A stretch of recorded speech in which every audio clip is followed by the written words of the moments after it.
bazalwane egameni lenkosi Yesu Kristu. Amen. Njengoba seshilo-ke inceke inkosi ukuthi igama ngiwuxola Xola Mbambo Sibongo. Ukuhlala-ke isuka le e-Eastern Cape. Amen. Le ngasekhaya Eastern Cape. Amen. Icela nje sencwadini yamaRoma chapter number 8 ngaphambi kokuthi simushakathi. Romans chapter number 8.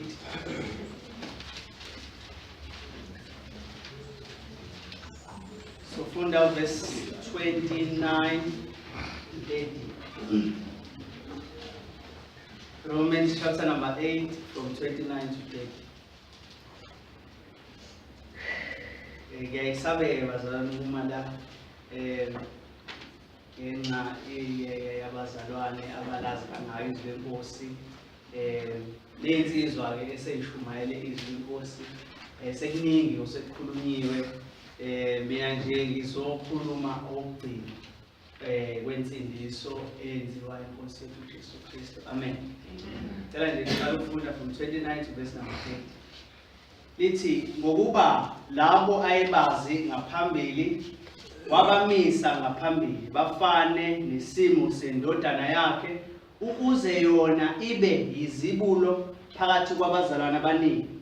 Labo abamisile ngaphambili ubabizile futhi, labo ababizile ubalungisisile futhi, labo abalungisisile ubaphile nenkazimulo futhi. Amen. Mhlawumbe omunye angazibuza nje ukuthi hayibo ngoba sesuqedile nje uthula indaba kusashunyayela noma kusakhona enye imessage. Amen. Njengoba-ke iy'ngceku seyiqalile ukuchaza izwi lenkosi iqala ku-total deprivate zaze zafika ku-perseverance of the saint noma ukugcino kwabazalwane. Insindiso kaNkulunkulu noma uNkulunkulu ukusindisa umuntu akaqedanga ekuthenini ampreserve umuntu emhlabeni. Amen. Okusho ukuthi khona insindiso yokugcina esiyilindele noma insindiso yokugcina esiyibhekile njengabazalwane. Bathi-ke bengifisa ukwenza nje i-illustration encane ngaphambi kokuthi siqhubeke. Amen. Kuna nje illustration encane just ukusummarize lokho esesikhulume ngako naleli verse esikhulume ngako. Ngizosebenzisa-ke i-classroom technology la ngifunda khona-ke nge-teaching bazalwane. Amen. So siyafundiswa lapho ukuthi before ufundise abaqale wenze i-demonstration. Amen. So benzela nje abantu abathathu cela nje sisuze ngaphambili nawe sisuze ngaphambili usonde nawe lo nje cela nje nihlukane ube lapha. Amen. La sinabantu abathathu. Kwinsindiso noma kwi-salvation kunezinto eziyiqiniso ekumele umzalwane ngamunye azazi. Amen. And once wabhuda lezi zinto zontathu uzoba nempilo ehaphazard noma uzophila impilo engaqondakali. Amen. Lapha ngizoqamba nje usisi lokuqala sombiza ngo-justification. Amen. Sombiza ngo-justification noma ukulungisiswa kwabazalwane. Then la sino certification. Amen. Ukungcweliswa kwabazalwane. Mase lapha ekugcineni sibe nobani? No glorification.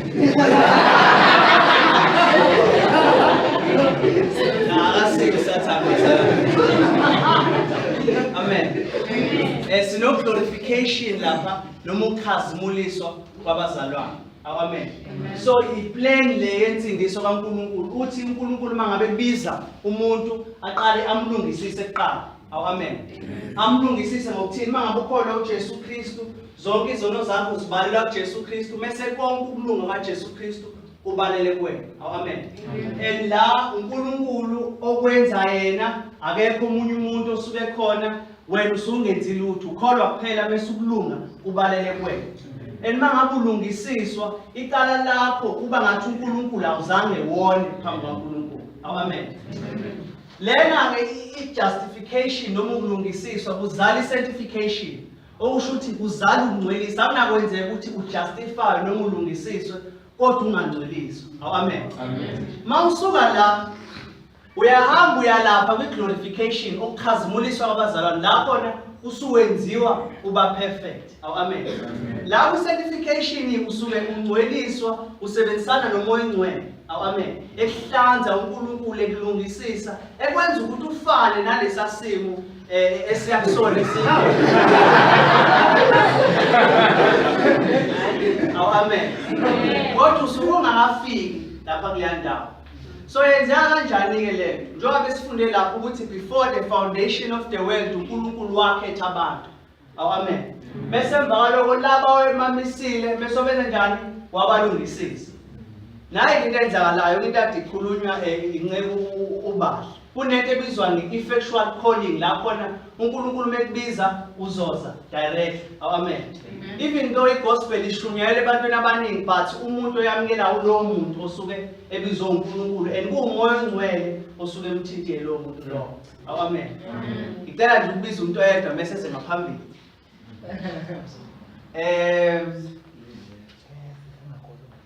Bengicela nje usungaphambili. Yeah.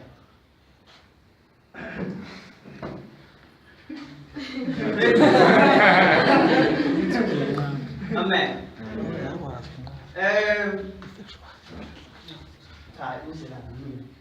Nayi into enzakalayo uNkulunkulu ufike abize abantu ukushumayela ivangeli bese umoya ongcwele athinte usisi. Amen.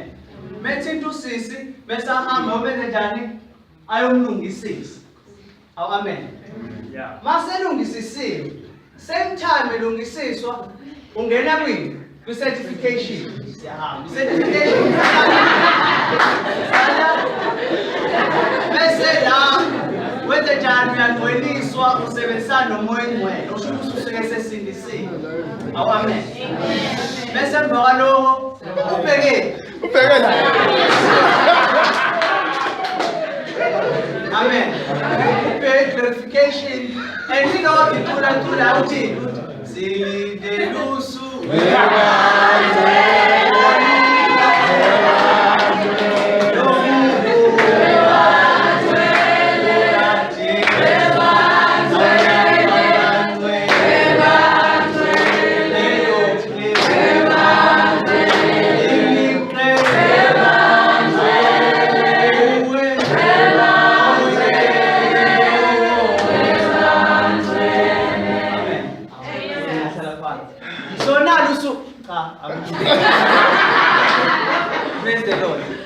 So now usuku esilindile njengabazalwane. Usuku lwe-glorification lapho umzalwane obizwe phakathi kwabantu abaningi ebizwa uNkulunkulu walungisiswa uNkulunkulu wangcweliswa uNkulunkulu ephila impilo ye-certification esebenzisana nomoya ongcwele. But usuku lokugcina uyofana nobani? NoJesu kwi-glorification. Amen. La khona kuyoba khona umshado. Amen. My God.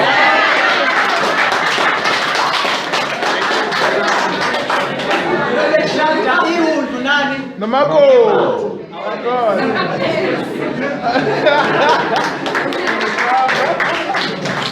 Praise the Lord. So now usuku esilindile usuku lwani lwe-glorification. Amen. So yona nto esizokhuluma namhlanje i-glorification. Njengoba sibhekele usuku kunento ekufanele siqale si-understand. Njengoba sengishilo ukuthi usuku lolu lwe-glorification and sithi umzalwane engene kwi-certification noma esebenzisana nomoya ongcwele ukuthi abe ngcwele usuku lolu lulangazelelwa wona wonke umuntu. Amen. Wonke umuntu owumzalwane wonke umuntu ozelwe kabusha kumele alangazelele lo suku noma kumele alifunde lo suku. Makabe nje sika 2 Corinthians chapter number 5 verse number 2 sizomphostoli Paul ethi ngenxa yalokho siyabukula silangazelela ukwelakanyiswa ngendlu yethu yasezulwini. Amen. Lawo Paul usebenzisa igama lokubukula uthi siyabukula silangazelela ini? Ikhaya lethu lasezulwini. Leli gama ukubukula uchaza ukuthi akanayo ipleasure lapho ekhona akathokozile kodwa intokozo yakhe ufuna ibekephi? Isezulwini. Aphinda athi kuRomans chapter number 8 verse number 23 kepha nathi uqobo lwethu esinolibo lukamoya siyabubula phakathi kwethu silendele isimo isimo sobuntwana ukukhululwa komzimba wethu. Amen. So njengoba sabazalwane wonke umuntu kumele abe nale desire. Wonke umuntu uyabubula, wonke umuntu uyagruna ngaphakathi kwakhe. Ulangazelele ini? Ulangazelele usuku lwe-glorification. Ngenxa yani? Ngenxa yokuthi la emhlabeni asithokozile. But zintathu ke into engifuna sikhulume ngazo before nje siqede. Oqala ngifuna sikhulume ngestate esikusona njengamanje. Amen. Istate esikusona bese emva kwalokho sizokhuluma ngestate se-glorification ukuthi yini yona i-glorification. Then emva kwalokho ke sizobheka ama-application alo esifundayo. Ngicela nje se-Romans chapter 3 verse number 23.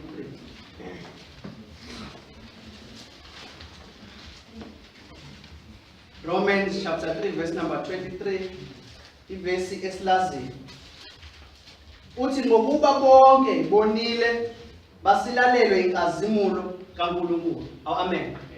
Izwi lenkosi lithi wonke umuntu onile sekuchazile ukuthi umuntu is totally deprived, wonke umuntu uzalele esonweni, yonke into yomuntu ingcolile. Amen.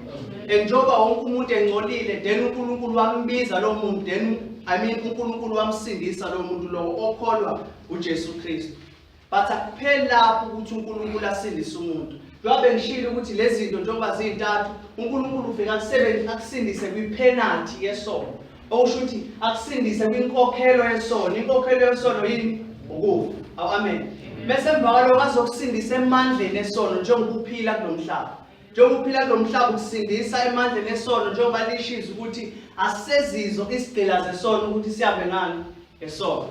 But ekugcineni akusindisa kwini? Kwi-presence yesono, usho ukuthi ebukhoneni besono. Ingake ngithi umuntu uyabubula ngaphakathi, ulangazelela ukwenze njani? Usuku lwenkazimulo. Indaba ngoba umuntu une-presence yesono kuyena. Akekho umuntu othokozayo njengamanje, akekho umuntu onenjabulo kulomhlaba. Why? Because of the presence of sin umuntu njengoba siphila ngaphakathi. Amen. Manje ufunda incwadi yabaseGalatia chapter 5 verse number 17. uPaul unento ayichazayo lapha. Uthi wonke umzalwane une-struggle esenzeka phakathi kuyena. Amen. Mawufuna ukuzibona ngempela ukuthi umzalwane uzobona ngale struggle esenzeka phakathi kuwena. Njengoba kade ichaza inceke ukuthi umuntu ototally deprived akakhethi ukuhle nokulunga but ukhethe ubili. Amen. Into ayikhetha nje yena ububi. But wena the moment usindiswa ufakwa ini umoya ongcwele, usho ukuthi uba nani nomoya ongcwele. Mase emva kwalokho uba nama-choices amabili because iwili yakho noma intando yakho iyavuselelwa mase ukwazi ukukhetha okubi mase ukwazi ukukhetha okuhle. Amen. Uthi umpostoli Paul ke lapha ngokuba inyama ikhanuka okuphambene nomoya, kepha umoya ukhanuka okuphambene nenyama, ngokuba lezi izinto ziyamelana ukuze ningenzi enikuthandayo. Amen. Njengoba siphila la emhlabeni, you are still under i-presence yesono, usho ukuthi sisekhona isono kuwena. Amen.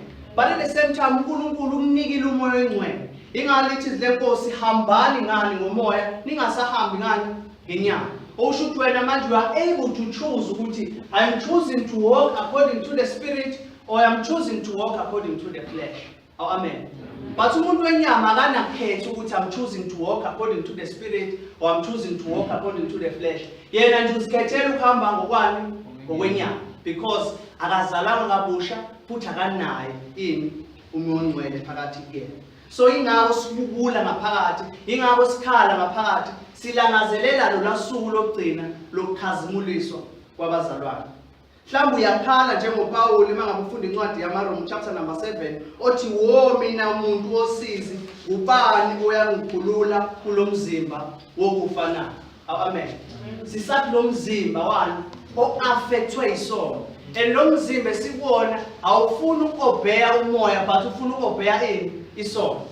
Ingakho noPaul mangabe ufunda chapter number 7 athi ubona imithetho emibili phakathi kwabo. Ubona umthetho wani wengqondo owumoya, at the same time abona umthetho wenyama. Angazazi ukuthi inazoyikhetha kodwa athi sibonga uJesu Kristu ngani ngensindiso. Ingakho naye asiya lathini hambani ngomoya ningahambi ngani ngokwenyama. Amen. Mhlawumbe khona la phakathi kwethu khona isono struggle ngaso.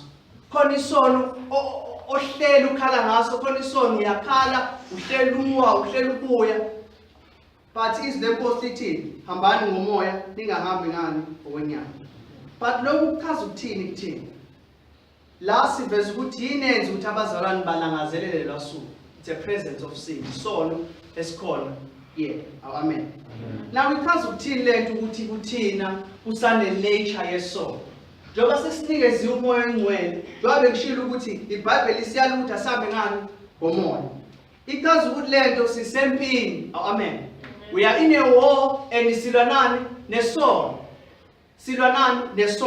amen why because if ungali nesono isono senze njani siyakukhohlisa oqala lo number 2 isono siyayiqinisa inhliziyo yomuntu amen then number 3 isono siyayithatha even ijoy emntwini noma umzalwane then number 4 isono senze njani siyabulala amen isono siyabulala and futhi isono njengomzalwane siyakwenza ukuthi ube buthakathaka noma ube weak and isona simglorify ubani uNkulunkulu so lento ichaza ukuthi sisempini umuntu wenyama ngeke empini uyayikhethela but wena njengomzalwane you are in a war amen you are fighting against iflesh ulwa nani nenyama le ezoguquka phela ndise Romans chapter number 8 verse number 3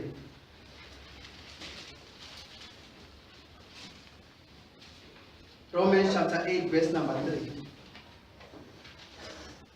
uthi ngokuba uma nihamba ngokwenyama nizakufa kepha uma nibulala imisebenzi yomzimba ngomoya nizakuphila amen umuntu wenyama ngeke uzukwazi ukusho kuyena ukuthi uma nibulala imisebenzi ngomoya nizakuphila because akanawo umoya amen kodwa wena unomoya lithi izilenkosi bulalani imizimba yenyama ngani ngomoya mangabe lithi izinkosi hambani ngomoya chaza ukuthi be obedient to the word of God because lapho mafuna uGalatians chapter number 5 uyakutshela ukuthi chaza ukuthini ukuhamba ngomoya akutshela ukuthi ukuhamba ngomoya yini uthando ikindness amen ukubekezela ihumbleness ukuyithoba ukona ukuhamba ngomoya lo ngakuthi bulalana amalungu enyama wenze njani ukuhamba ngomoya amen so abazalwane balangazela losuku ngenxa yepresence yesono emntwini amen number 2 into enza ukuthi abazalwane balangazele lesono ama persecution noma inhlupheko ezikhona kulomhlaba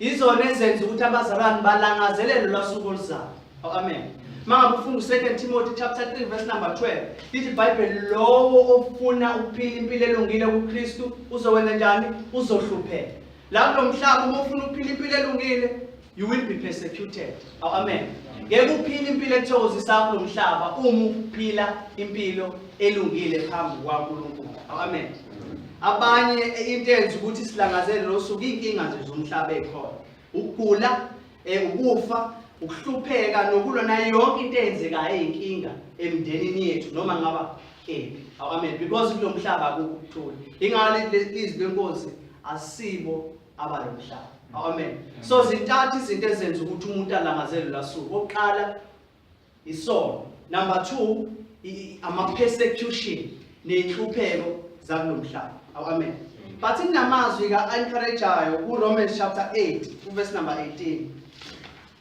Romans chapter 8 verse number 18 uthi ngokuba ngithi izinhlupheko zesikhathi samanje azinakulinganiswa nenkazimulo eyakwambula kuthina amen awusho lokuhlupheka esikuhlupheka kulomhlaba akunakulinganiswa nenkazimulo ezayo awusho ukuthi uPaul mangabe ebona inhlupheko kodwa into encourageayo ukuthi ahlale ile nkazimulo ayibhekile amen awusho le inhlupheko odlula kusona elesihlalo odlula kusona noma ama persecution odlula kuona azi ukuthi akanakulinganiswa nenkazimulo eyokwambula kuthina njengabazalwane amen uRomans chapter 8 verse number 17 iverse elingaphezulu uthi uma phela sihlupheka naye ukuze siphiwe inkazimulo futhi kanye naye awusho ukuthi uma sihlupheka naye emhlabeni then siyophiwa futhi inkazimulo kanye naye uJesu Kristu amen so sizokhululwa ke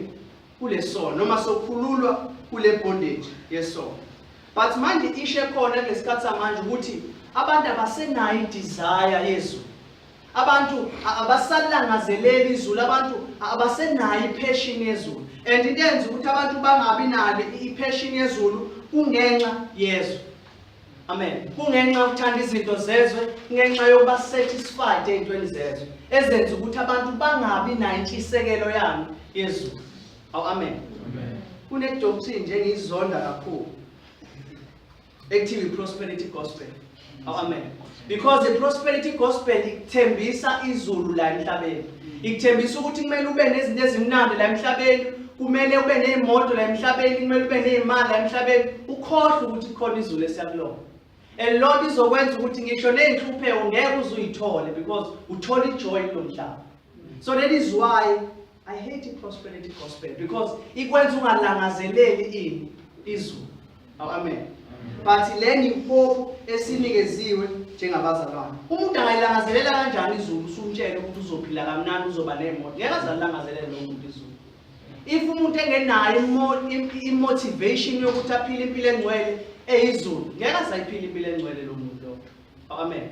So ingakho sabazalwane, we have to know this and we have to desire it. Amen. But akuthina sodwa esibubulayo njengabazalwane. Akuthina sodwa esibubulayo kanjalo necreation yonke. Usho ukuthi indalo yonke njengoba uNkulunkulu edale umhlaba. Cela nje siye Romans chapter number 8 verse number 22. Wehlikele nje lapha ngezansi. Uthi ngokuba siyazi ukuthi konke okudaliweyo kuyabubula kanye kuneziceka kuze kube manje. Usho ukuthi konke okudaliwe nako kuyabubula, it's in pain. Ujahe inkazimulo na. Why ujahe inkazimulo? Kungenxa ukuthi uNkulunkulu the time uAdam noEva bona uNkulunkulu wenze njani? Wawuqalekisa umhlaba. Usho ukuthi zonke lezi zinto ezenzeka ezimbi kulomhlaba kungenxa yesiqalekiso esenzeka emhlabeni ngenxa yesono sika Adam noEva. Amen. Manje ufunda verse number 18 kuGenesis chapter 3. Uthi uyakuveza meva namakhakhasi wena udle imifino yasendle. Usho ukuthi into eyakuvezwa nje umhlaba yini? Ameva namakhakhasi. Akukho kumnandi ozokuthola kulomhlaba. Amen. Ingakho kugcwele into eziningi, mhlawumbe sometimes bekhona ama disasters, sometimes bekhona ama tsunami, sometimes kube dry, sometimes inganethi, sometimes zingatheli ivuno. Why? Because this world has been cursed. But now uyabubula ulindele lolu suku lokwenza njani? Lokukhazimuliswa. Amen. So ithina siyakhala ngapha siyabubula kanjalo nomhlaba uyabubula. And zombili lezi zinto zilindele usuku lokwenza njani? Lokukhulula and lokukhazimuliswa. Amen. Then Romans chapter 8 verse number 21. Khona lapho Romans chapter number 8. Uthethembeni lokuthi nakho okudaliweyo kuyakukhululwa ebugqileni bokubhubha kube ukukhululeka kwenkazimulo yabantwana bakaNkulunkulu. Amen. So isona state esiphila kusona lesi njengamanje. Ithina siyabubula, umhlaba uyabubula ngokunjalo. And siphila phakathi kwama chapters amabili ake ngisho kanjalo.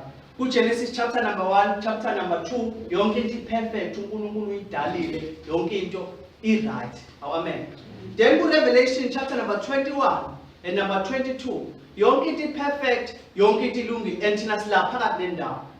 Amen. Silendele usuku lwami lwe-glorification noma usuku lokukhazimuliswa kwabazalwane.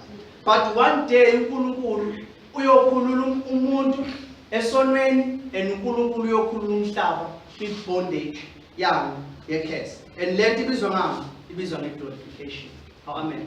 Ukukhazimuliswa kwawo wonke. But ngiyafisa nje uku-encourage ukuthi ungagcini kuphela ukuthi ufunde lapha kodwa uhambe nawe uyoyifundela. Amen. Because yona hope lesenza ukuthi silangazelele uNkulunkulu. And if ungayazi le hope yini ezokwenza ukuthi ufise ukuya ezulwini. So I would like to encourage you ukuthi usazi now as a person start. But okokuqala before siyochaza ukuthi yini glorification, ngifuna sichaze leli gama elithi glory. Amen. Lisebenza kakhulu leli gama eKing Zulu.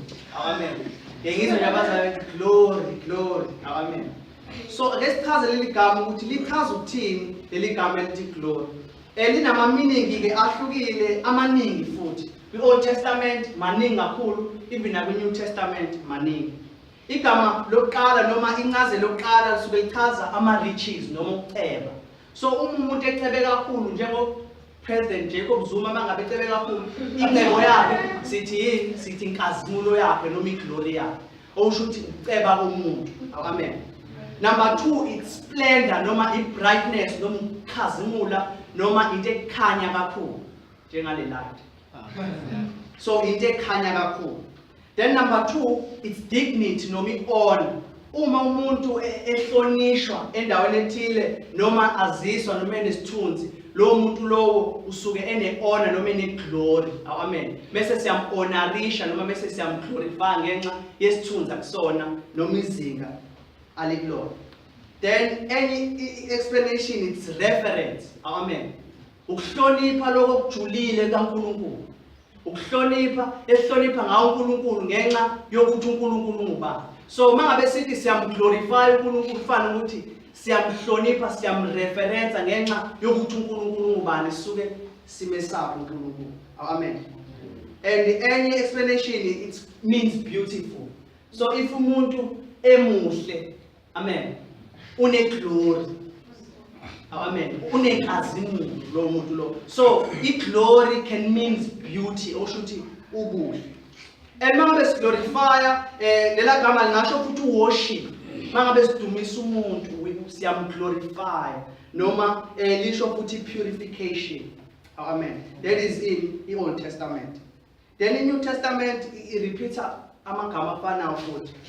Mangabe umuntu ene-report enhle, mangabe umuntu ene-report enhle, i-good report, let's say umuntu waziwa njengomuntu omuhle noma ene-good reputation, i-glory yakhe leyo. Number 2 futhi isho isplendor noma ukukhanya njengoba bese ngishilo, noma kusho excellence if exceeda yonke into, that's your glory. Amen. Noma i-state la khona uphakanyisiwe noma exalted, chaza ukuthi usuke glorified lapho. Amen. So amagama afanayo ngeke ngiphinde ngiwaphinde. But into efanele siyazi ukuthi uNkulunkulu kuphela umuntu onani one-glory. Amen. uNkulunkulu kuphela one-glory and uyena futhi onikeza abantu i-glory. Mangabe ethi uNkulunkulu uyosiglorify chaza ukuthi uyosiworship. Amen. Akazi ukuthi uyosidumisa, but uyosikhazimulisa, uyoshintsha asenze sibe kwi-state esiphakeme. Amen. Sibe kwi-state leso uNkulunkulu yena befuna sibe kuso ngalesikhathi bayidala izulu nomhlaba. And nathi uqobo, we were created to do what? To glorify ubani? uNkulunkulu noma ukukhazimulisa uNkulunkulu noma ukudumisa uNkulunkulu. Omunye wabuza ukuthi what is the chief end of man noma siyini isiphetho somuntu? Ukwenza njani? Ukuglorify uNkulunkulu, bese amenza njani? I am enjoyer eternal. Amen. Okusho ukuthi ukudumisa noma ukuworshipha uNkulunkulu empilo yakhe yonke. And in a statement that show you Paul in 1 Corinthians chapter number 10, verse number 31. Uthi noma niphuza, noma nidla, noma ngaba nenzani, kwenzeni konke ngodumo lwabani lukaNkulunkulu. Okusho ukuthi sidumisa abantu uNkulunkulu. Amen. So yonke into uNkulunkulu ayidalile wayidalela ukuthi iveze udumo lwakhe noma iglorify yena noma iworship yena njengoNkulunkulu, ngoba yena ufanele ukudunyiswa noma ufanele worship. But manje yini i-glorification? Amen. Sesichazile ukuthi glory yini. Yini ke manje i-glorification? Yini i-glorification? Ela nje siphinde Romans chapter number 8. Romans chapter number 8. So phinda sifunde lapha verse number 29.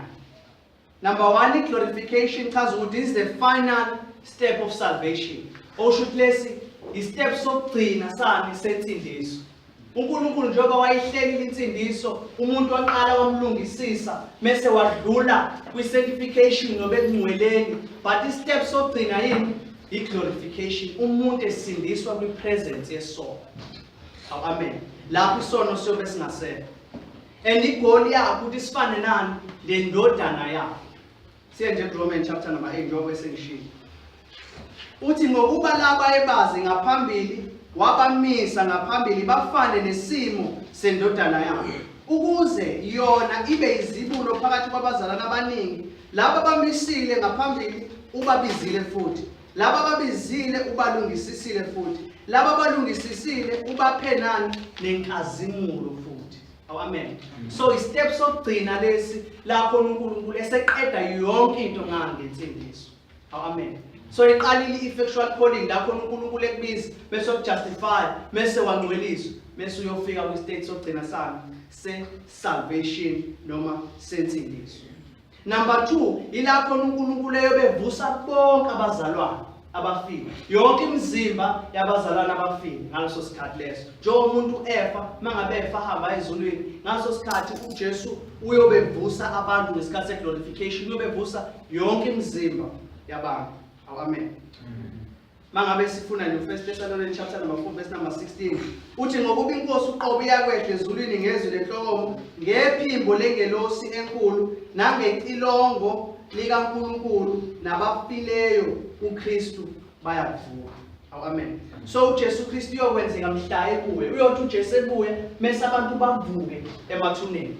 Iyona step leso sana seglorification kuyobe kuvuswa imizimba yabantu. Mase lo mzimba iyohlanganiswa nani nemphefumulo yabantu uNkulunkulu uJesu ezobe esuka nayo ezulwini noma labantu abazobefika. Osho ukuthi kuzovuka imizimba yabo mase lo mzimba yabo ihlangane nani nemphefumulo yabo. Amen. Ngoba umuntu njengoba bese ngishilo ukuthi umzimba wakhe ucontrolwa yini isono. And lo mzimba mangabe usuvuka uyokuvuka uperfect ungenasono ungenalutho kunalokho uyobulalela bani umoya oyingcwele ngaleso sikhathi. So kuyobe kuvuka imizimba perfect, imizimba elungile, imizimba engcwele eyobihambiselana nani nomoya oyingcwele. Then uNkulunkulu ahlanganise umphefumulo walabo bantu naleyo mzimba yabo futhi. Amen. So wenza ngesikhathi seglorification sokubuya kwenkosi yethu uJesu Kristu.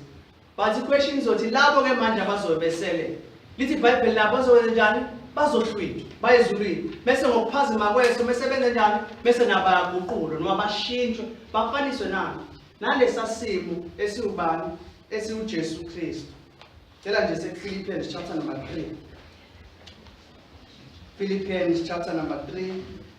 So follow verse number 20. Verse number 21. Uthi kepha thina singabombuso wasezulwini. Amen.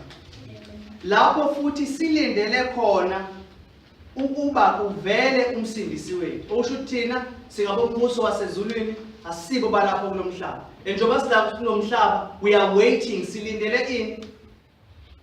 Silindele umsindisi wethu onguJesu Kristu. Inkosi yethu uKristu verse number 21. Oyakuguqula isimo somzimba wethu wokuthotshiswa. Amen. Umzimba wethu wokuthotshiswa lo umzimba obuthakathaka, umzimba obhubhayo, umzimba onani onesono. Usho ukuthi uyoguqula lo mzimba wani wesono. Mase lo mzimba wesono uthwale noma uguqulwe ube nesimo sikabani sikaJesu Kristu sazochaza ukuthi kwenzeka kanjani. Ufane nomzimba wakhe wenkazimulo ngamandla angazihlelela ngawo konke phansi kwakhe. Amen. So kuyobe kuguqulwa imizimba yethu noma kuyobe kushintshwa imizimba yethu ngaleso sikhathi leso. Osho ukuthi la khona siyobe sireacha iperfection. So labantu abakholelwa ukuthi umuntu uperfect emhlabeni akanasono noma ngeke azone futhi bayaphambuka. Ngoba umuntu unenyama kwiback yami yesono. And if umuntu uthi uba perfect emhlabeni akwazi ukuphila impilo engcwele ukuze angoni nje lokho sochaza ukuthi une understanding encane yami yesono. Amen. Une understanding encane yesono. So ilapho na siyobe sireacha iperfection noma ukuphelela phambi kaNkulunkulu. Siyobe singcono, siyobe singcwele, kuyobe kungekho sono nhlobo. Amen. Kuyobe ngekho sono izenzo zakho ziyobe zingcwele ngaso sikhathi. Even uyobiphila impilo eperfect phambi kaNkulunkulu. And uyokumthanda uNkulunkulu ngenhliziyo yakho yonke, ngengqondo yakho yonke, nangamandla akho onke, nangawo konke onakho. Amen. You love God with every fiber of your being. Ngoba uyokuguquliwe, uyokushintshiwe. Amen. Uyokuthanda futhi nabazalwane. And ne relationship yakho noNkulunkulu uyobe perfect ngaleso sikhathi leso. and uyobe totally obedient kumoya ongcwele. Usho ukuthi uyokwenza yonke into esho umoya ongcwele. Okusho ukuthi umbhalo wamaGalatiya lapho mangabe ethi kukhona ibhekhe phakathi komuntu omzalwane ukuthi obey inyama noma obey umoya, iyobe ingekho inyama ngaso sikhathi. Uyobe obeya exactly umoya ongcwele. Amen. Usho ukuthi makuthiwa hambani ngomoya, uyobe uhamba perfectly ngomoya ngaso sikhathi. Ngoba uyobe uguquliwe and umzimba wakho uyobe obedient kumoya ongcwele. Kuyobe ngekho kubi lapho, kuyobe ngekho even nokufa kuyokwenza njani, kuyonqotshwa ngaleso sikhathi. And noNkulunkulu siyombona face to face ngoJesu Kristu. Amen. Tell nje 1 Corinthians chapter number 18 verse number 12. Uthi ngokuba manje sibona esibukweni kalififi. Amen. Uthi okwamanje sisabona kalififi, sikaboni ngokuphelele. Kepha lapho sobukana ubuso nobuso, manje ngazingcenye, kepha lapho ngiyakwazi ngokuphelele njengokuba kade ngaziwa ngokuphelele. Amen. Ilapho nasiyobe simazi uNkulunkulu ngokuphelele. Amen. Okusho ukuthi ama-attributes kaNkulunkulu siyobe silwazi uthando lakhe ngokuphelele. Lokho uNkulunkulu afuna sikwazi ngothando lwakhe siyobe silwazi ngokuphelele. Lento yosenza ukuthi naye futhi simthande. Okusho ukuthi umusa kaNkulunkulu lo asenzela wona siyobe siwazi ngokuphelele ukuthi uchaza uthini. Okusho ukuthi uma ungakawazi umusa kaNkulunkulu ngokuphelele ngaso sikhathi uyokwazi. Okusho ukuthi imesi kaNkulunkulu siyobe siyazi ngokuphelele ngoba kwamanje sazi ini ingcosana. Amen. Nokungcwele kaNkulunkulu siyobe sikwazi futhi ngokuphelele. Kanjalo nobuhle kaNkulunkulu nenkazimulo kaNkulunkulu siyobe siyazi ngokuphelele ngaleso sikhathi. Amen. Ngoba sisabona kalififi sisazi ingcosana. Okusho ukuthi if ulazi iBhayibheli from Genesis to Revelation noma wazi konke itheology yonke, usazi nje kalififi, usazi ingcosana, but ngaleso sikhathi uyokwazi uNkulunkulu ngokuphelele. Amen. Uyokumazi ngokuphelele. And ayikho into ejabulisa ngokwazi uNkulunkulu. Ayikho into ejabulisa ngokwazi uNkulunkulu. And lapho sobe sinejoy everlasting. Sobe sinejoy engapheli because isithelo samoya ongcwele yini ijoy noma intokozo. Manje ufunda incwadi yamaHubo chapter number 16 verse number 11. Uthi uyakungazisa indlela yokuphila. Ukugcwala kwenjabulo kusebusweni bakho. Intokozo isesandleni sakho sokunene kuze kube phakade. Ingakho inceke inkosi ngasikhathi ichaza ithi mangabe uthatha isono usisezulwini siyobhoreka iqiniso lelo ngoba vele uzobe nenyama, unenyama ayikho into engamthokozisa ezulwini. But wena ngoba uzobe unomoya nomzimba wakho uyokuguquliwe ulandela umoya, yonke into esezulwini yokuthokozisa. Amen. Amen. So ilona suku esilindele lo. Ilona suku esilindele. uJesu Kristu ufundisile ngayo John chapter 5 verse number 28 to 29. Ngabhala phansi ngikusho. But nabantu baku-Old Testament babelindele lo suku, akona kuphela ukuthi thina kuphela siku-New Testament. Abantu baku-Old Testament babelazi usuku lwe-glorification noma usuku lokukhazimuliswa kwabazalwane. uJobe wayekwazi mangabe sifunda uJobe chapter number 19 from verse 25 to 26. Uthi kepha mina ngiyazi ukuthi umhlengi wami ukhona. Ekupheleni uyakuma othulini. Nalapho sesishabalele isikhumba ngiyakumbuka uNkulunkulu ngikhululekile enyameni yakhe. Amen. Kanjalo uAbraham angufunda uHebrews chapter number 11 verse number 10. Uthi ngokuba wayebheka umuzi onezisekelo omakhi nomenzi wawo uNkulunkulu. noDavide wayekwazi lokho mangabe ufunda amaHubo chapter 49 verse number 15. Uthi kepha uNkulunkulu uyakukhulula umphefumulo wami esandleni sendawo yabafileyo ngokuba uyakungamukela. uDaniel mesayichaze kahle. Daniel chapter 12 verse number 2. Uthi abaningi abalele emhlabathini wothuli bayakuvuka, abanye bavukele ukuphila okuphakade, abanye bavukele ihlazo nokunengwa okuphakade. Amen. So abantu baku-Old Testament babelwazi lolusuku and babelilangazelele, kanjalo nabantu baku-New Testament babelazi lolusuku. Amen. Now ngifuna ukunikeza ke ama-practical proof noma ama-proof a-practical ukuthi i-glorification le iqiniso noma into ezokwenzeka. oqala iproof yokuthi glorification izokwenzeka uJesu Kristu. uJesu Kristu wavuka ekufeni. Amen. And mevuka ekufeni wavuka nomzimba oglorified. And lithi iBhayibheli he is the first fruit. Amen. Osho ukuthi yena oqala mase emva kaloko thina sizomlandela. Yena proof yokuqala ukuthi cha nathi sabazalwane sokhazimulisa. Then number 2, umoya ongcwele phakathi kuthina. Osho ukuthi if ungenawo umoya ongcwele you will not be glorified. Amen. Angeke uzukhazimulisa. Lethi kuwele bheka ukuthi if ungasindisiwe angeke uzukhazimuliswa. Amen. Kushuthi umoya ongcwele phakathi kithi usinikeza iproof yokuthi siyokhazimuliswa. Umoya ongcwele usinikeza i-foretaste kahle kahle ukuthi sizoba njani. Umoya ongcwele njengoba lichaziwe izinto enkosi ukuthi masihambe ngomoya ongcwele. Ngiyanicela nje bazoniye kuGalatians chapter number 5. Lapho kuthiwa sihambe ngomoya ukuthi kuchaza ukuthini ukubamba ngomoya. Amen. Iy'thelo zikamoya. Galatians chapter number 5. So lapho uzobona i-foretaste yokuthi kahle kahle glorification yobinja. Amen. Ngenxa kamoya okuthini. uRomans chapter number 8 verse number 23 uthi akusikho lokho kuphela kepha nathi uqobo lwethu esinolibo lukamoya siyabubula phakathi kwethu silindele isimo sobuntwana. So iproof yesibili is the Holy Spirit. Ithini. Then number 3 is justification. Njengoba deshilo ukuthi laba abalungisisile uyobenza njani uyobakhazimulisa. Amen. So if ulungisisiwe uzokhazimuliswa. But if ungalungisisiwe you will not be glorified. Amen. And number 4 is sanctification. So uNkulunkulu khona umehluka wenzayo empilweni yakho. uNkulunkulu eyiguqula impilo yakho. Ubona isono uya ngokusizona. Lokho kuchaza ukuthi you will be glorified. I-proof leyo ye-glorification. Amen. Number 2, ama-suffering njengoba esengishilo. Ama-suffering edlula kuwo. But i-question ekufanele siyibuzele ukuthi ngabe siyayikholwa yini le hope noma siyayikholelwa yini le hope yokubuya kwenkosi yethu uJesu Kristu noma siyasikholelwa yini lesi start. Amen. Yini encourage njengomzalwane ukuthi uqhubeke. Yini encourage ukuthi ukwazi ukupersevere. Yini encourage ehluphekweni. Yini encourage ukuthi ungone. Because iyona le hope ekumele isi-encourage ukukhazimuliswa kwethu nokuhlangana kwethu nenkosi yethu uJesu Kristu. Amen. Besakhaza nge-glorification. Kune-quote lapha kaJohn Murray.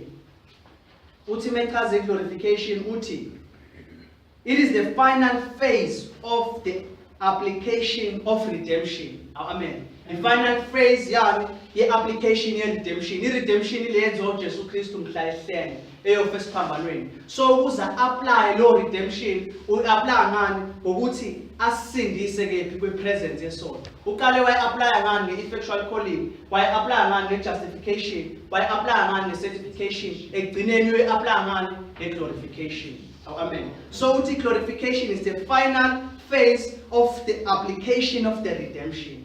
Oshuthi application yokuhlengwa kwethu ukuthi ukuhlenga kwethu kuchaza ukuthini. Aqhubeka athi it is that which brings to completion the process which begins in effectual calling. Amen. Uthi usuke eqeda lokhu aqale kwi-effectual calling. Ushuthi akunakwenzeka uNkulunkulu aqale kwi-effectual calling mase angafezi kweni i-glorification. Athi indeed it is the completion of the whole process of redemption. For glorification means the attainment of the goal to which the elect were predestined in the eternal purpose of the Father. Amen. So uNkulunkulu before the foundation of the world une-goal yani ye-plan yani yensindiso ukuthi i-goal yami le and i-goal yakhe i-glorification ukuthi sifane nobani noJesu Kristu. So i-glorification mechaza uJohn Murray uthi ila khona siyofana nobani noJesu Kristu. Ubaba lokhu wayesipredestine kona noma lokhu ubaba wayesimisele khona ukuthi sifane nawo. Mangabe nje sifunda uRomans chapter number 8 la kade sifunda khona 39 to 30 ukuthi usimise ngaphambili ukuthi sifane nesimo sani nendodana yakhe. Amen. So that is in the explanation, a little explanation of the glorification. But glorification webese ngishilo nama-aspect amabili. I-aspect yani ukuguqulwa kwemizimba yethu. Amen. Ila sibona khona ukuthi imizimba yethu ibaluleka ngani. ukuthi kumele siphathe kahle yamanani. Amen. Njoba siphila emhlabeni. And the aspect yesibili njoba bese ngishilo ukuqulwa kwani komhlaba, ukuthi is the new heaven and the new earth. So now the question is othi imizimba yethu iyoba njani ngaleso sikhathi? Iyoba njani imizimba yethu ngaleso sikhathi? It's the same question eyayibuzwa uPaul eyiphendula lapha 1 Corinthians chapter number 15 verse number 35. Uthi ke omunye uyakuthi abafileyo bavuswa kanjani beza bena mzimba munye. Okusho ukuthi uPaul beqala lapha 1 Corinthians chapter number 15 ku verse number 35 awuphele egcineni usuke ephendula lo mbuzo ukuthi imizimba yabazalwane iyoba njani ngesikhathi sani se-glorification. Amen. Unye sikwazi 1 John chapter number 3 verse number 2. 1 John chapter number 3 verse number 2. Imizimba yethu iyoba njani?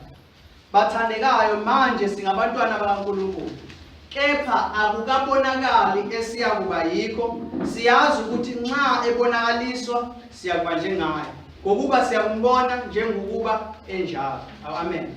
So into esiyazi ukuthi imizimba yethu iyofana nomzimba exactly kaJesu Kristu. Oshuthi uJesu Kristu njengoba eyiziko lokuqala kumele sibonelele kuyena ukuthi owakho umzimba onjani. Then emva kwalokho nathi sosho ukuthi ethi imizimba iyayinjani ngaso sikhathi. But ngifisa ukuthi ke ngiqale ngisho lokuthi kunezinto uJesu Kristu abanazo thina ngeke sibe nazo. Oqala uJesu Kristu wathi mevuka umzimba wakho uvuka, wavuka unamanxeba. Amen. Unembobo lapho nwahlatshwa khona. Amen. Amen. So Jesu wathi mevuka wavuke nalawo manxeba. Amen. And lawo manxeba ayiproof yokuthi uJesu Kristu wavuka kwabafileyo. Uyena kuphela noma iyona nto kuphela esiyohluka ngayo imizimba yethu nekaJesu Kristu. Ukuthi uJesu wavuke namanxeba wakho umzimba, but owethu umzimba uyobungena amanxeba. Uyobungena amanxeba. But ke sazobheka la kushiwo khona. So uPaul lapha ngicela nje se 1 Corinthians lapho nasohlala khona. Ngicela nje sesonke 1 Corinthians chapter number 15. 1 Corinthians chapter number 15 from verse 42 to 44.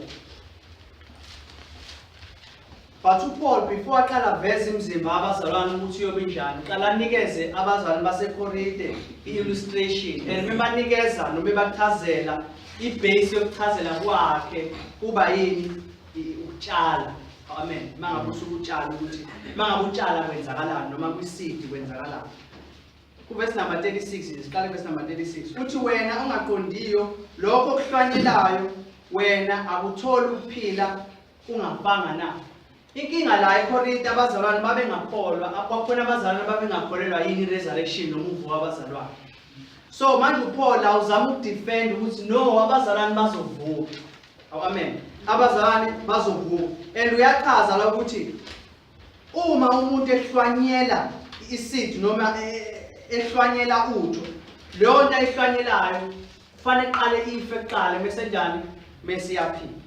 Then verse number 37 athi futhi lokho okuhlwanyelayo awuhlwanyeli umzimba ozakuba khona, kepha uhlamvu oluze noma kungaba ngolukakolweni noma kungaba ngolokunye.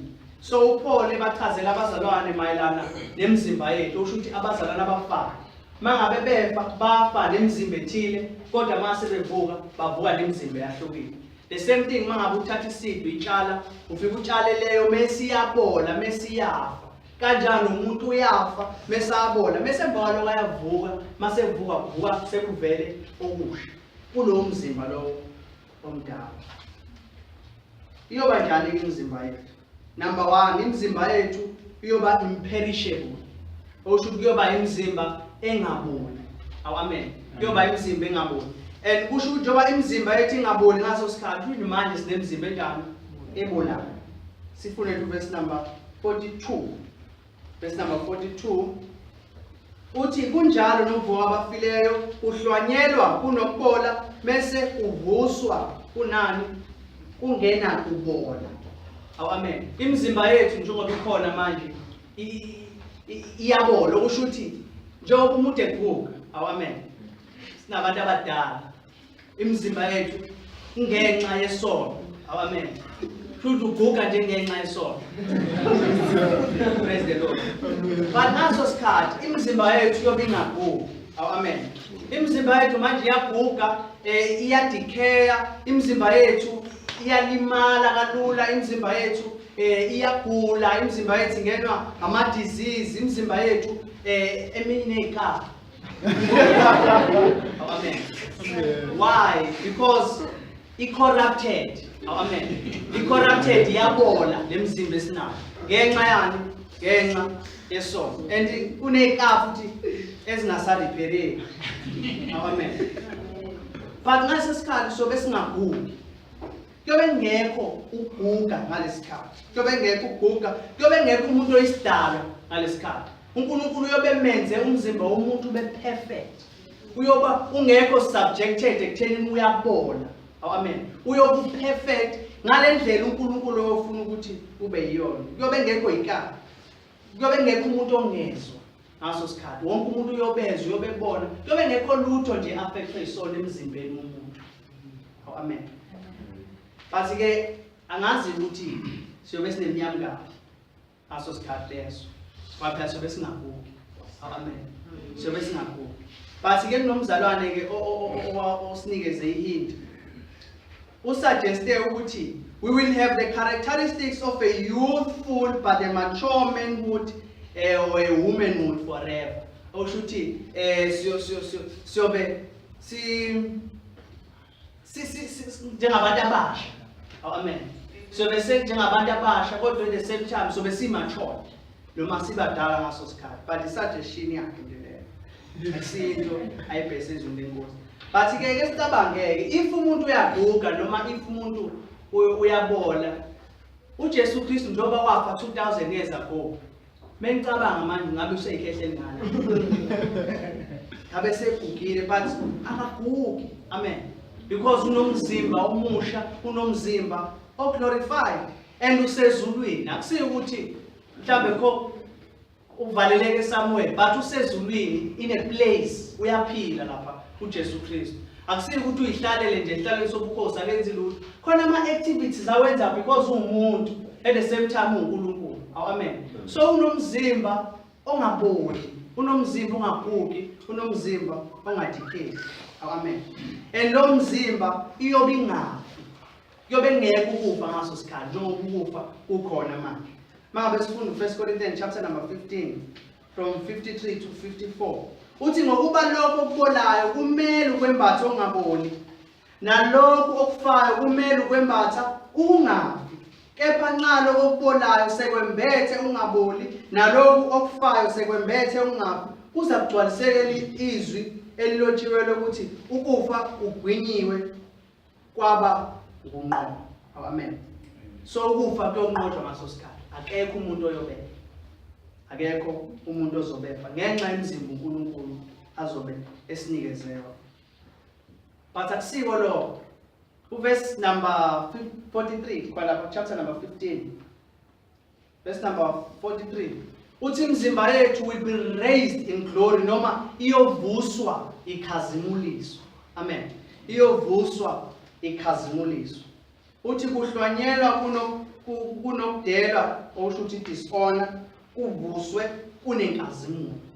Amen. Imizimba yethu iyobe inani inenkazimulo. Ngishilo ukuthi maningi ama explanation ani eglory. And explanation yokuqala ibeauty. Amen. Osho ukuthi sobe sinemizimba enjani emihle. Amen. Will be beautiful. Will be beautiful. Sobe sinemizimba emihle attractive. Amen. La uJesu uzogqokisa ibandla lakhe. Amen. Uzogqokisa iwulu lakhe. Ukuze azokwazi ukushada nalo. Amen. Uyena olikhokhelayo olenzela yonke into lokusuku ubone nje umuntu eshada ekhokhela izinto zamakho ukuthi agqoke kahle zonke izinto zibe right. Amen. So naye la uJesu ugqokisa ibandla lakhe enzela ukuthi mangabe sehlangana nalo ahlangane nalo lilihle, li beautiful. Amen. So we will be beautiful. You'll be making makeup. Amen. So let's make this thing, son. Say makeup because so we see bahle perfect. Ngalendlela uNkulunkulu afuna sibe bahle ngakhona. And ubuhle bethu buyobe glorify yena uNkulunkulu. Buyobe beveza ubuhle bakhe ukuthi muhle kangakanani uNkulunkulu. Ngalendlela ebefuna sibe bahle ngakhona. So thi mangabe sibona ubuhle bethu so bese ngena pride. But so dumisa uNkulunkulu njoba suke sibona amahubo chapter number 139. Amahubo 139 from verse 13 to 14. Uthi ngokuba wena uzenzile izinto zami wangaluka esiswini sika mama ngiyakubonga ngokuba ngenziwa ngokwesabekayo nangokumangalisayo. Imisebenzi yakhe yamangalisa, umphefumulo wami uyakwazi okuhle. Amen. So ubuhle bakho uyobona ubuhle bakho mesudumise bani uNkulunkulu because of ubuhle uNkulunkulu ayomnikeza khona. Amen. So you will be beautiful. Namanje you are beautiful, but you will be more beautiful. Amen. So if uzibona ungekho muhle, you will be perfectly beautiful.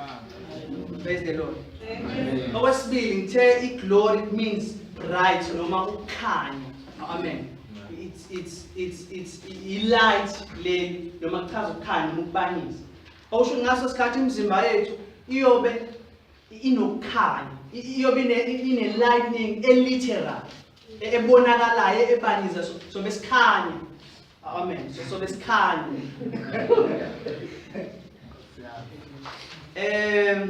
Siyende kuMatthew chapter 13 verse number 43.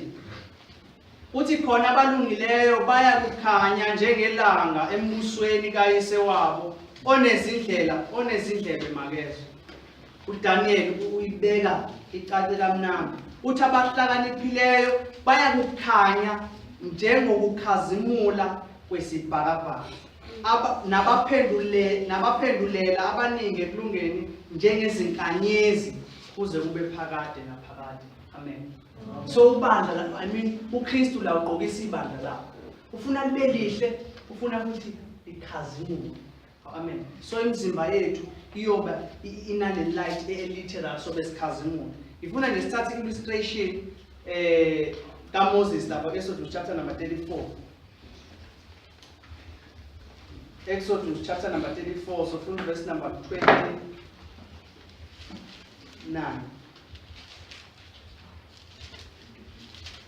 Uthi kwathi uMose esehla entabeni yaseSinayi, izibhebhe zombili zobufakazi zisesandleni sikaMose esehla entabeni. uMose wayengazi ukuthi isikhumba sobuse bakhe sasikhazimula ngenxa yokukhuluma kwakhe naye. Amen. So uMose la wahamba ufika isikhathi noNkulunkulu for 40 days ekwi-presence kaNkulunkulu. And masebuya wabuya isikhumba sakhe unjani sikhazimula. Lena i-illustration yaloko kuyobe usinako noma imizimba esiyobe sinako iyobe injani ikhazimula. Amen. Because we start exactly with presence kabani kaNkulunkulu. Number 3, imizimba yethu iyovuswa namandla. Amen. Will be raised in power. Why sometimes usebenzisa energy drink? Because ufuna amandla. Amen. You are powerless. Amandla akho unlimited. Amen. Ingawo kodwa umzalwane ngami then some review. Because imizimba yethu esinayo manje njani i-weak, ibuthakathaka. Kunezinto esifuna ukuzenza sometimes singakwazi ukuzenza. Kunezinto esifuna ukuzenzela uNkulunkulu kwesesikhathi singakwazi ukuzenza. And kunabantu ngenxa yemizimba yabo abahindarishekayo ukuthi benze izinto ukuthola ukuthi bayathanda ukuzenza lezo zinto lezo, but ngenxa yemizimba yabo bakwazi ukuzenza lezo zinto lezo. Asinawo amandla esiwadingayo. Amen. So ingakho sidinga imizimba emisha. That is why sometimes sike siqhelaza even now umsebenzi wesikole siphathwa amakhanda. Why? Because imizimba yethu ayinawo amandla ukuhlalela izinto eziningi. Ayinawo amandla amaningi. abanye kuthola ukuthi abakwazi mhlawumbe ukuspend isikhathi esithile ezweni lenkosi, even nokuthandaza nokukhonza inkosi. Why? Because imizimba yethu ayifuni lo. NoJesu Kristu uma ngabe efika abafundi bakhe benelithi uthini umzimba wenjani ubuthakathaka kodwa umoya uvuma phakathi kuningi. Bangaso isikhathi sobe sinawo amandla okwenza lokhu uNkulunkulu afuna sikwenze ngemizimba yethu. Amen. Imizimba yethu i-defenseless, ayinawo amandla. Uyibona kanjani i-defenseless? Ubona even nama diseases noma izifo ezifika kutheni. Zima ifika lethi bese kushaya phansi. And sometimes we rely on drugs. Rely on drugs amaphilisi lawo esiwaphuzayo sikwazi ukuthola amandla. Amen. But ngaso isikhathi uNkulunkulu uyosinikeza amandla, will give us power. Uma ufuna ukubona ukuthi umuntu u-defenseless kangakanani, hambe eklinikhi noma hambe esibhedlela. Noma ubone umuntu o-affectwe izifo eziningi, uzobona ukuthi lo muntu powerless. Umzimba wakhe awukwazi ukuvimbela izifo ukuthi zingeziwe. But ngaso isikhathi sobe sinemizimba enamandla. Amen. Imizimba enamandla. But sobe singenayo imizimba enamandla njengabo Superman. Mhlawumbe usukwazi ukwenza iziqubuli intaba wenze impilo. Sobe singafani njengo Superman ngaso isikhathi. Amen. But imizimba yethu yobe inamandla okwenza lokhu uNkulunkulu esifisa ukuthi simenzele kona noma ngokwentando kaNkulunkulu. Amen. Isaiah ine-illustration le emnandi kakhulu, Isaiah chapter number 40 verse number 31. Isaiah chapter number 40 verse number 31.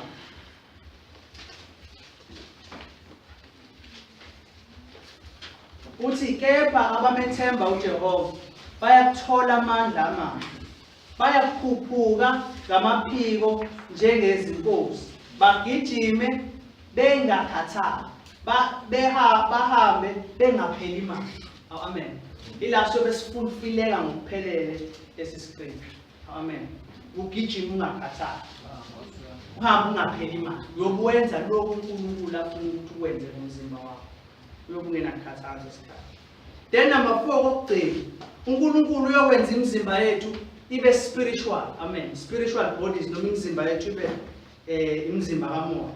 Verse number 44 ka 1 Corinthians chapter number 15. Uthi kuhlwanyela kumzimba wemvelo mase kuvuswe kumzimba womoya. Uma ukhona umzimba wemvelo ukhona nomzimba kamoya. Amen. Lana ke ngifuna ukucacisa izinto ezimbili, two things that are very important. Lento ethi sobe sinemzimba kamoya chaza ukuthi sobe si-invisible. Sobe singekho invisible. Amen. Akusho ukuthi sobe si-immaterial, akusho ukuthi uyobungathinteki, uyobufana nesipoko, uyobumoya. No. Lento ichaza ukuthi sobe si-totally obedient kumoya oyingcwele ngaso isikhathi.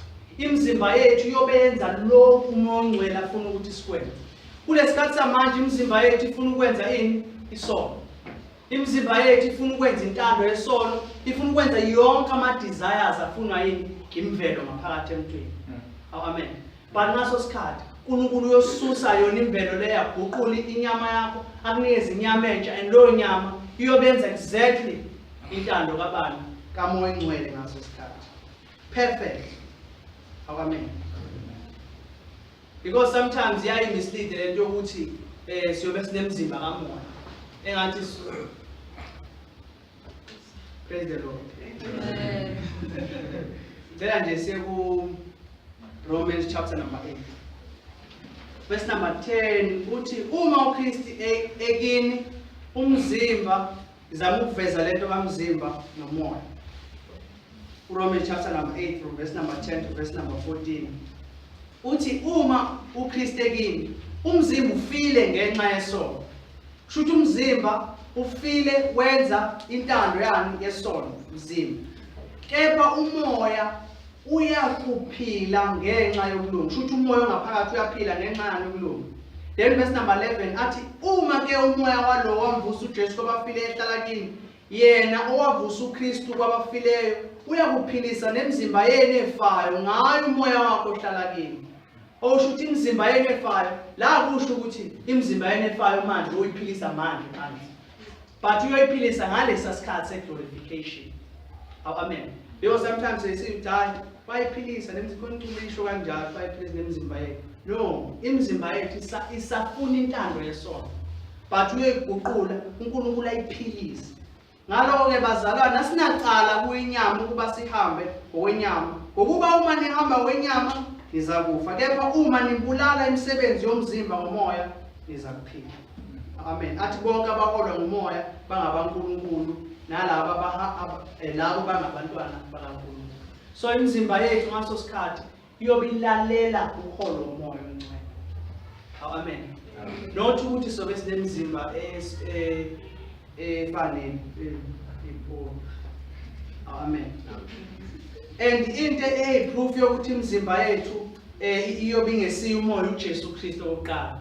uJesu Kristu wathi mevuka wavuka nomzimba literal body. Osho ukuthi imizimba yethu le esinayo njengamanje esiyobe sivuswa ngayo ngalela lapha. Ingawo nabafundi bakhe bakwazi ukumbona uJesu Kristu ukuthi uyena uJesu Kristu. Amen. Tell us nalapha ku chapter 24 verse number 39. In the proof ukuthi imizimba yethu yobe physical le imizimba le esinayo physical. Uthi verse number 20, chapter 24 Luke verse number 39. Uthi bhekani izandla zami nezinyawo zami ukuthi yimini uqobo ngiphatheni nibone ngokuba ithongo alinanyama namathambo njengokuba nginakho mina. Okusho ukuthi uyobona amathambo akho futhi uyobonakala uyobuphatheka imizimba yethu literal leyo kuyivuka ngalela la. Ingakho ngashiya ukuthi iyonikeza imizimba yenu emisha but lethi uswa the same body mase lo mzimba uyaguqulwa wenziwe ube perfect. Okusho ukuthi kuyobe kuwena no sikubona. Amen. Sikuthinta noJesu Kristu wadla nathi sodla nama bones nathi soba kanjalo namathambo. Then the question is othi siyobonana yini? Amen. Okusho ukuthi uJesu bambona nathi siyobonana. Ingakho naye uPaul etshela abazalwane baseThessalonike athi mangabe njengoba bekhathazeka ngabantu abafayo athi musani ukuba njengabantu abangakholwa abantu abangenalo ithemba. Ngoba njengoba befa kuKristu kuchaza ukuthi siyophinde sihlangane nabo. Sho siyobonana ezulwini. Amen. Ngithi mzalwane ngibone ungibone literal yoba ngikubona. Amen. Amen. Siyobonana ezulwini. Because the same body noJesu Kristu futhi ngokufana. But manje question izothi kulesikhathi samanje kuchaza ukuthini ngemizimba yethu? Ngabe kuchaza ukuthi kumele siphile noma kanjani? Ngenxa ukuthi siyothola imizimba emisha. Ngabe kuchaza ukuthi masenze noma yini ngaphela umzimba ulalela isono? No. 1 Corinthians chapter number 6 verse number 13 from 18 to 20 is the same thing abazalwane baseKorinte. Babethi since umuntu eyokhazimuliswa noma umuntu eyozala kabusha banesisho nje abasithandayo sokuthi verse number 10 nathi ukudla kungokwesisu nesisu singosokudla. Okusho ukuthi umzimba lo since ungokwesono hawo asenze yini isono. Amen. But uthini uPaul? Uthi lana mangabe eqhubeka athi kepha uNkulunkulu uyakuqeda kokubili. Uyoqeda umzimba aqede nani nesono. Mesazothi kepha umzimba asiwo obufebe ungowenkosi nenkosi ingeyomzimba. Usho ukuthi lemzimba esinayo ayisiye yethu. Ingekabani? IngekaNkulunkulu. So imotivation yakho ukuthi uzigcine, imotivation yakho ukuthi ungazi engage entweni ezingcolisa umzimba wakho. Fanele wazi ukuthi lo mzimba onawo kabani? UNkulunkulu, ungowenkosi. Amen. Awusiyo umzimba wakho. Suthi we glorify uNkulunkulu ngani? Ngemzimba yethu. Ngemzimba yethu. Ingakho na verse number 19 athi kepha na oqala verse number 18 athi balekelani ubufebe zonke izona zenzayo umuntu zingaphandle komzimba kepha owenza ubufebe wona owakhe umzimba. Amen. Ungcolisa owakhe umzimba. Bathangaqedi la verse number 19 athi kepha nazini ukuthi umzimba wenu uyithempeli likaMoya oNgcwele. Athi okinina enamamukela kuNkulunkulu nokuthi anisiba benu na. Shuthi yonke into ngawe ayisiye yakho. umzimba wakho awusiwani wade shili ngalalanga ithi lo nkulunkulu omquestionayo nale voice onayo ayisiyazi kanjalo umzimba onawo akusiwani. Amen. Ungabani ukaNkulunkulu. Ingakho kumele sigcine imizimba yethu. Akusho ukuthi if you glorify kumele siphathe noma kanjani. Then verse number 20 athi ngokuba nathe ngangenani elikhulu ngabo mbongeni uNkulunkulu emzimbeni. Romans chapter number 12 verse number 1 athi ngakho ngiyancenga abazalwane ngobubele bukaNkulunkulu ukuba ninikele imizimba yenu ibe ngumnikelo ophilileyo ongcwele othandeka kuNkulunkulu ube ukukhonza kwenu ngokuqonda. Amen. So iyona task esinayo ukuthi umzimba wethu kumele siwuphathe kahle kumele sibe obedient. Amen.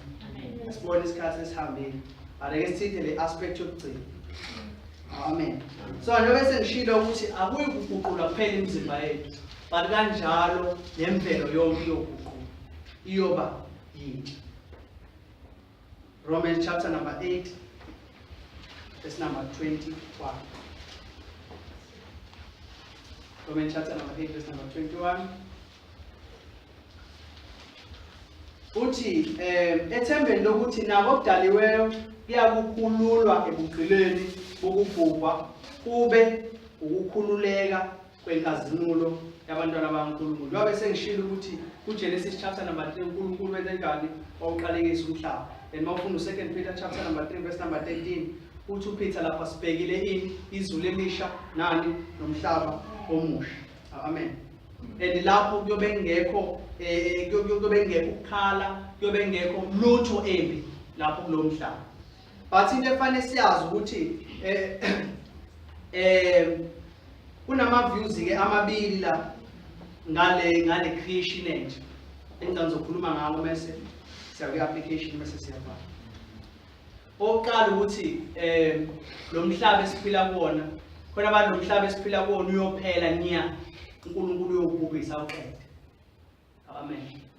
But it is lenkosi lapha we are waiting for a new heaven. uNkulunkulu uJesu lapho nethi Romans chapter number 8 verse number 29 uthi kepha lokho okudaliweyo uyakukhululwa ebugqileni. Usho ukuthi akusiyi ukuthi uNkulunkulu uyobulala yonke into ngani ngezulu elisha ngezulu lomhlaba esibona manje uyoqeda nya, but kuyobe kuwona lo mhlaba kodwa wenze waba perfect. Amen. Uyosusa nje ukubi kubona abulale yonke into ekhona la emhlabeni kwisurface mase emva lokho enze lokho noma azotshala azobeka umbuso wakhe kulo mhlaba, because uNkulunkulu wathi meqede ukudala izulu nomhlaba wathini wathi konke kuhle. Angithi njoba wathi konke kuhle alikho iphutha lenze emhlabeni wakhe, but iphutha icase ayifaka kephi esikulo mhlaba and azoyenza uzokhulula lo mhlaba bese lo mhlaba ube njani bese ube muhle bese ube muhle. Ela nje sekwi application then we close. Let's go to things. Chapter number 15. Let's go to chapter number 15, verse number 58. Uthi bazalwane bami abathandekayo, ibani ngabagxilile abangagxegiyo abavame njalo emsebenzini wenkosi. Nazi ukuthi ukusebenza kwenu akusilo easy enkosini. Amen. Uthi kumele sibe ngabagxilile. Igxila kwenu kule qiniso akhulume ngalo ngaphezulu. Futhi kumele nigxile kulo nilazi leqiniso enihambe ngalo liqiniso. Mase nenze njani? Athi nivame njalo emsebenzini emihle. Because imsebenzini emihle ayisilo easy enkosini. Futhi imsebenzini emihle one day uNkulunkulu uyoyibona noma uyosibona isiphetho semsebenzi emihle oyenzayo emhlabeni. Amen. Cela nje sivale namehlo siyile.